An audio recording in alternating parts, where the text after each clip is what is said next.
बोलो जयकारा बोल मेरे श्री गुरु महाराज की जय। श्री सद्गुरुदेव भगवान की जय। गुरुमुखो, प्रेम की अनमोल व अमूल्य दात प्रभु परमात्मा ने सबको समान रूप से दी हुई है। इस अमूल्य निधि को कौन कैसे खर्च करता है, यह उसके अपने विचारों व ख्यालों पर निर्भर करता है। जैसे कोई तो धन से दूध खरीदता है और कोई विष खरीद लेता है। धन तो वही है, लेकिन खरीद अपनी अपनी है। इसी प्रकार कोई तो प्रभु द्वारा दी हुई इस दात को प्रभु चरणों में ही समर्पित करके उनसे प्रेम का नाता जोड़ लेता है, और कोई इस दात को नश्वर पदार्थों एवं नश्वर शरीर की देख रेख व चाहत में खर्च करके दुखी एवं परेशान होता रहता है। वह कुटुंब परिवार के मोह जाल में फंसकर प्रेम की इस अमूल्य दात को व्यर्थ गवाकर स्वयं को 84 के बंधन में डाल लेता है। पानी को यदि मिट्टी में मिला दिया जाए तो वह कीचड़ का रूप धारण कर लेता है, और यही पानी यदि पक्के फर्श पर डाल दिया जाए तो सफाई का साधन बनता है। विचार करने योग्य बात है कि इन दोनों अवस्था में कितना अंतर है। मनुष्य झूठी माया से होने वाले लाभ और हानि के बारे में तो बहुत विचार करता है, किंतु रूहानी लाभ व हानि के बारे में तनक भी विचार नहीं करता। कौड़ी का ख्याल करके यदि कोई करोड़ों का नुकसान करे तो उसको बुद्धिमान नहीं कहा जाता। जो जीव परमात्मा से प्रेम न करके माया के झूठे पदार्थों की चाहत में ही अपना सर्वस्व गंवा दे तो उसमें उसका कितना भारी नुकसान है। तनिक विचार करके देखे कि ये पदार्थ क्या पहले किसी के साथ गए हैं जो अब साथ चले जाएंगे। नश्वर पदार्थों से नेह रखने वालों को स्वप्न में भी सुख शांति नहीं मिल सकती। गुरुमुखो, सत्पुरुष फरमाते हैं कि हे प्राणी, तुमने धन दौलत, रथ मकान, जमीन जायदाद और पत्नी से मोह लगाया हुआ है। जब काल का फंदा तेरे गले में आन पड़ेगा तब ये सब पराये हो जाएंगे। हे बावरे, तुमने जानबूझकर अपना सब काम बिगाड़ लिया है, क्योंकि न तो तुम पाप कर्म करने से कोई संकोच करते हो और न ही अपने अहम भाव को त्यागते हो। संत सद्गुरु जिस प्रकार तुम्हें शिक्षा देंगे, तुम उनके वचनों को श्रवण कर उनका अक्षरश पालन करो। इसी में तुम्हारा कल्याण निहित है। गुरु साहिब जी पुकार पुकार कर कह रहे हैं कि अभी भी वक्त है, तुम अपने प्रभु की शरण में आ जाओ। सद्गुरु से प्रेम करके ही अविनाशी आनंद को प्राप्त किया जा सकता है। यदि समय को शरीर के पालन पोषण में ही व्यतीत कर दिया तो पशुओं से बढ़कर कौन सा काम किया। संत कथन करते हैं, एक भक्ति भगवान जिन प्राणी के नाही मनी, जैसे सुकर सुआन नानक मानो ताहि मन। अर्थात जिस प्राणी के तन में और मन में भक्ति का वास नहीं, मालिक का प्रेम नहीं, उस तन को सूअर व कुत्ते के समान समझना चाहिए। भाव मालिक के प्रेम के बिना मानुष तन को पाना व्यर्थ ही है। गुरुमुखो, संत सतगुरु कुल मालिक के साकार स्वरूप है। उनका हृदय प्रेम से परिपूर्ण होता है। वे संस्कारी रूहों को प्रेम की तार द्वारा जोड़कर अपनी ओर खींचते हैं।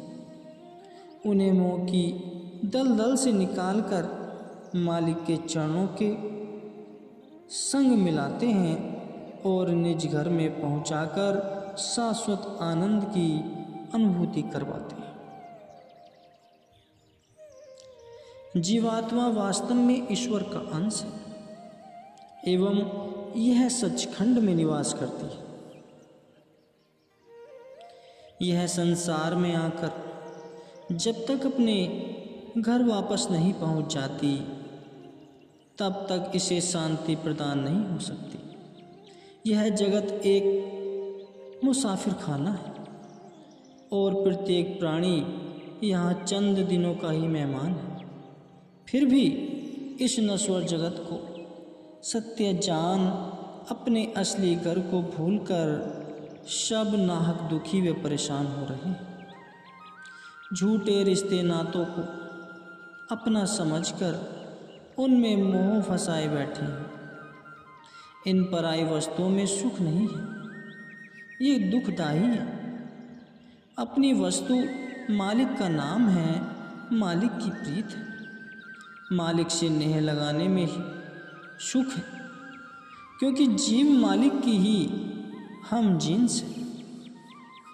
गोस्वामी तुलसीदास जी वर्णन करते हैं, ईश्वर अंश जीव अविनाशी, चेतन अमल सहज सुख राशि। अर्थात यह जीव ईश्वर का अंश है और सच्चिदानंद धन स्वरूप है। चेतन सत्ता व सुखों के भंडारी प्रभु परमात्मा का अंश होने के नाते यह भी सुख स्वरूप है। जड़ पदार्थों से सुरती को जोड़े रखने से सुख नहीं मिल सकता। भला सोना एवं लकड़ी भी आपस में एक हो सकते हैं। सोना अपने तरूप सोने से मिलकर ही एक हो सकता है। हम जिन्स का मेल हम जिन्स से ही हो सकता है, गैर से नहीं। इसी भेद को समझाने हेतु ही सद्गुरु भी मनुष्य शरीर को धारण करके इस धरा पर आते हैं और भूले भटके जीवों को सतमार्ग दर्शाकर यम के त्रास से मुक्ति प्रदान करते।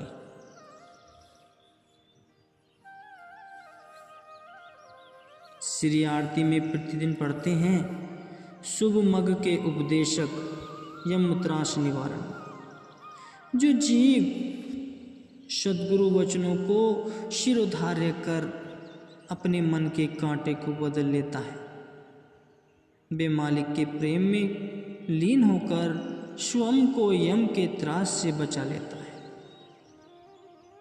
मालिक को सच्चे प्रेम के अतिरिक्त और किसी भी उपाय से नहीं रिझाया जा सकता।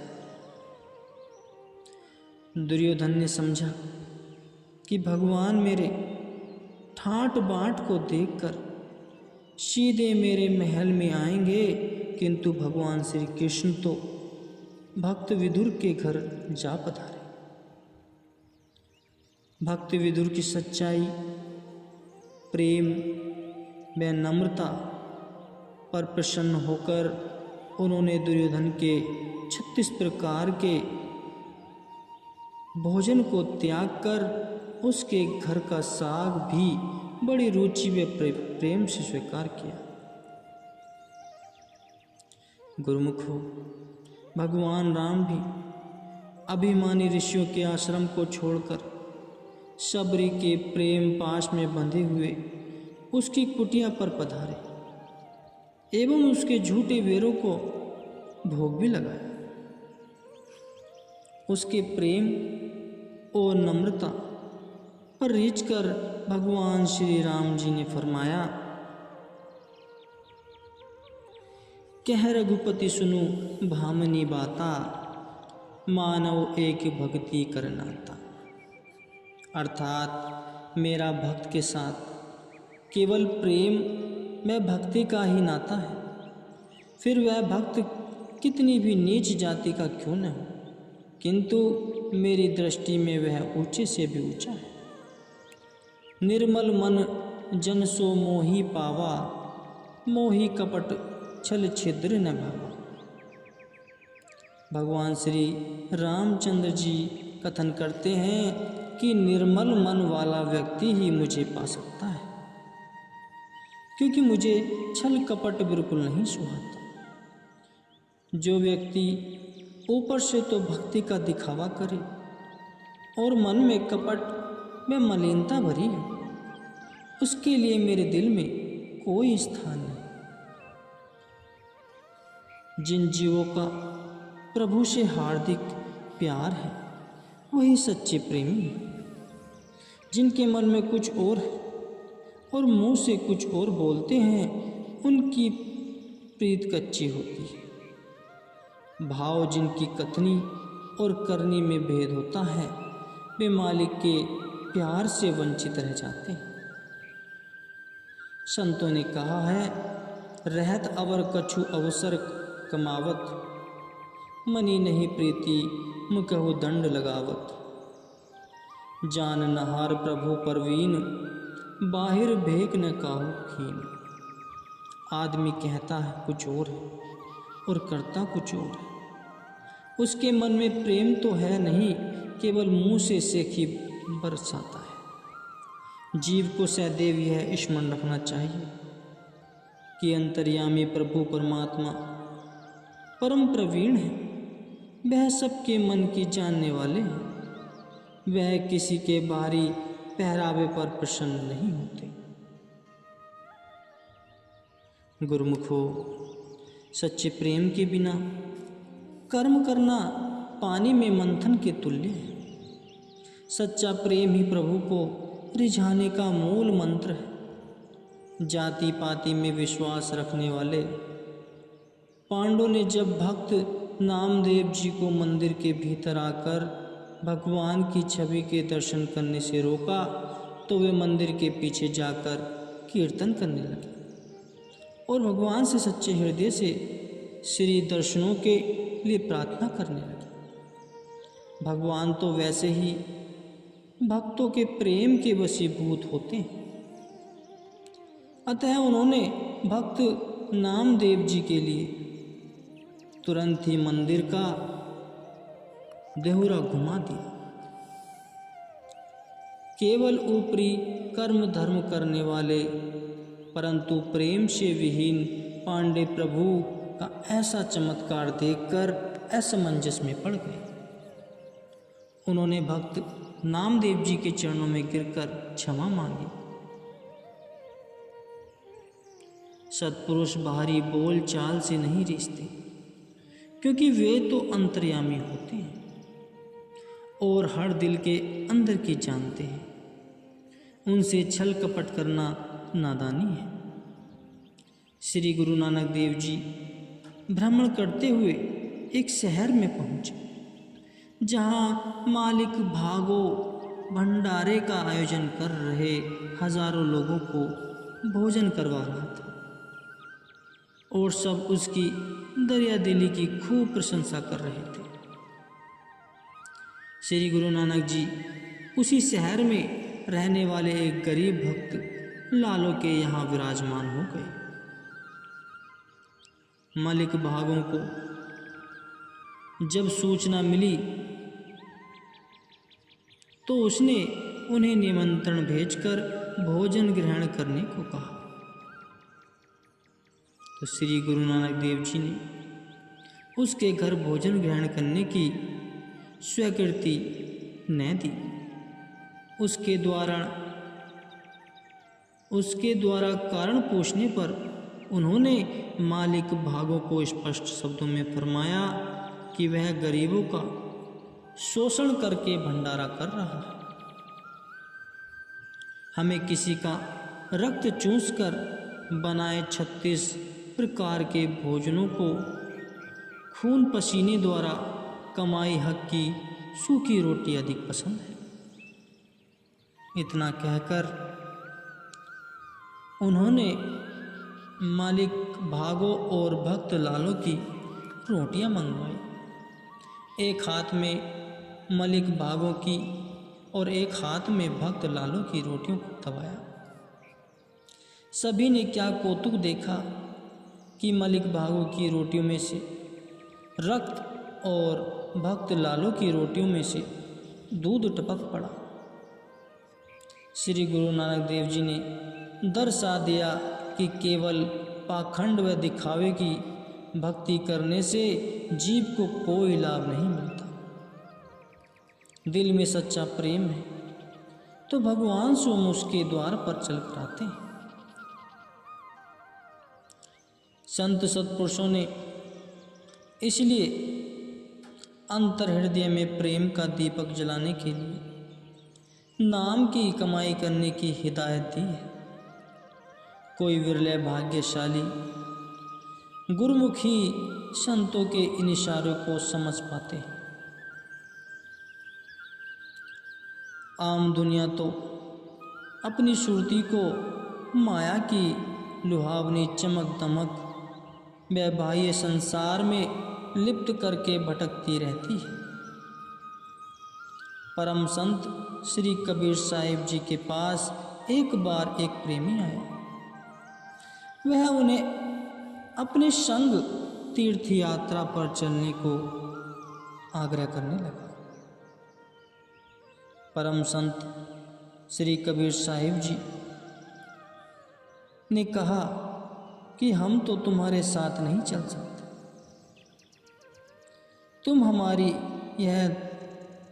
तुम भी अपने संग ले जाओ और इसे भी सभी तीर्थों में स्नान करा देना। वह जिज्ञासु तुम भी लेकर तीर्थ यात्रा को निकल पड़ा और प्रत्येक तीर्थ पर तुम भी को स्नान कराने लगा। वहाँ से काशी लौटकर तुम भी परम संत श्री कबीर साहिब जी के हवाले कर दी। परम संत श्री कबीर साहिब जी ने उस तुम्बी में से एक टुकड़ा काटकर उस प्रेमी को खिलाया। उसने मुंह में डालते ही सारी की सारी तुम्बी थू थू करके बाहर निकाल दी। उन्होंने पूछा कि तुमने सारी तुम्बी बाहर क्यों निकाल दी?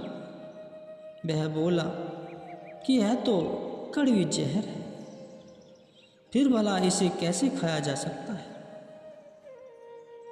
परम संत श्री कबीर साहिब जी ने फरमाया कि जिस प्रकार 68 तीर्थों का स्नान करने के पश्चात भी इस तुम्बी का कड़वापन नहीं गया, उसी प्रकार जिनका अंतःकरण सद्गुरु शब्द की कमाई द्वारा निर्मल नहीं हुआ है, वे मलिन मन से कितने भी तीर्थ क्यों न कर लें तो भी उन्हें कोई लाभ न होगा। तत्पश्चात वह प्रेमी उनसे नाम की दीक्षा लेकर उनका शिष्य बन गया और उसने सच्चे तीर्थ में स्नान करके अमर पद को प्राप्त कर लिया। गुरुमुखो, जिस प्रकार तराजू के 2 पल्ले होते हैं, उनमें से जो पल्ला भारी होता है वह स्वतः नीचे झुक जाता है, इसी प्रकार मनुष्य का मन भी तराजू के सदृश है। इसमें यदि भक्ति एवं सच्चाई के विचार दृढ़ व प्रबल होंगे तो यह उस तरफ झुक जाएगा। यदि मन का झुकाव माया की ओर होगा तो सत्संग में जाने पर भी मन माया की ओर ही आकर्षित होगा। एक बार किसी पंडित जी ने एक स्थान पर भागवत पुराण की कथा प्रारंभ की। वहाँ पर एक बूढ़ी माता भी प्रतिदिन आया करती थी। जैसे ही पंडित जी पोथी खोलकर कथा आरंभ करते, उस माता के नेत्रों से जार जार आंसू छलकने लगते। पंडित जी सोचने लगे कि यह माता बहुत श्रद्धालु है और प्रेम से कथा श्रवण करने के कारण ही इसका प्रेम बाहर आंखों से छलकता है। कथा समाप्ति का दिन आया तो वह माता उस दिन नहीं आई। पंडित जी ने एक आदमी को उसे बुला के लाने के लिए भेजा, परंतु वह फिर भी नहीं आई। अंततः पंडित जी स्वयं उस बुढ़िया को बुलाने उसके घर गए और कहने लगे कि आज कथा का अंतिम दिन है। आपने इतनी श्रद्धा प्रेम से सारी कथा को श्रवण किया है, इसलिए मेरा यह आग्रह है कि आप आज के दिन भी अवश्य पधारें। वह बूढ़ी माता पंडित जी से कहने लगी कि मैंने तो कथा का एक अक्षर भी श्रवण नहीं किया। पंडित जी विस्मित हो पूछने लगे कि फिर कथा आरंभ होते ही आपकी आंखों से आंसू की अविरल धारा क्यों बहने लगती थी।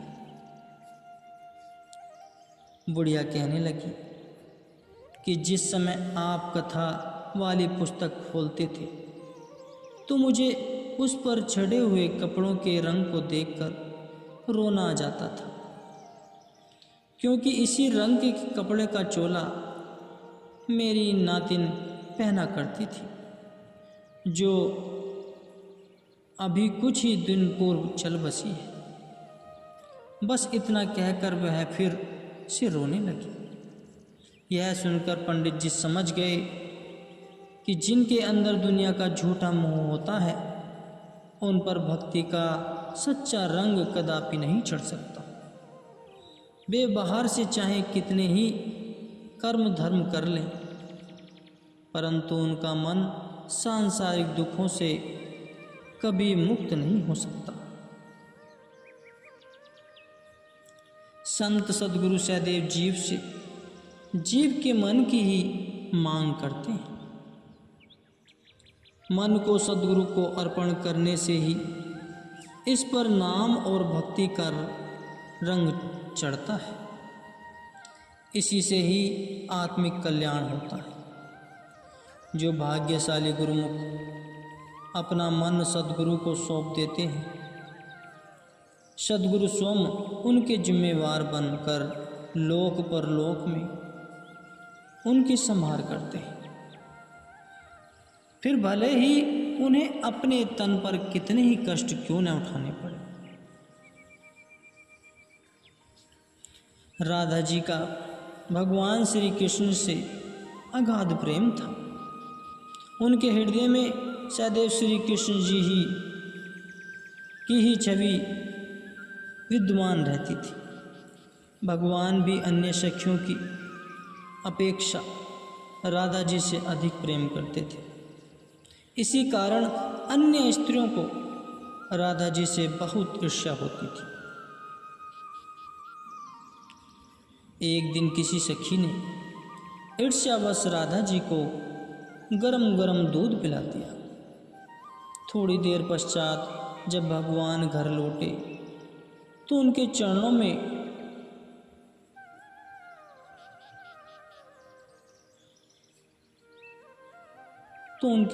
में पट्टी बंधी हुई देखकर उस सखी ने पूछा कि आपके श्री चरणों में यह अचानक क्या हो गया है? तो भगवान श्री कृष्ण जी ने मुस्कुराते हुए फरमाया कि यह पट्टी हटाकर तुम स्वयं ही देख लो। उस सखी ने जैसे ही पट्टी हटाई तो क्या देखा कि भगवान के चरणों में छाले पड़े हुए। आश्चर्यचकित हो वह पूछने लगी कि यह सब कैसे हो गया। भगवान श्री कृष्ण ने फरमाया कि यह सब कुछ तुम्हारे ही कारण हुआ है। यह सुनकर वह सखी अवाक और अचंभित रह गई और कहने लगी कि मैं भला आपको यह कष्ट कैसे दे सकती हूँ।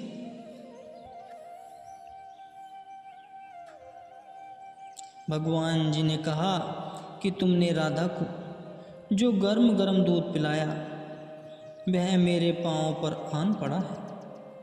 राधा जी की रग रग में मेरा वास है। वह हर समय मेरे ही चरणों के ध्यान में निमग्न रहती है, इसलिए मेरे चरणों में छाले पड़ गए हैं। राधा जी के प्रेम की पराकाष्ठ को जानकर वह सखी बहुत लज्जित हुई।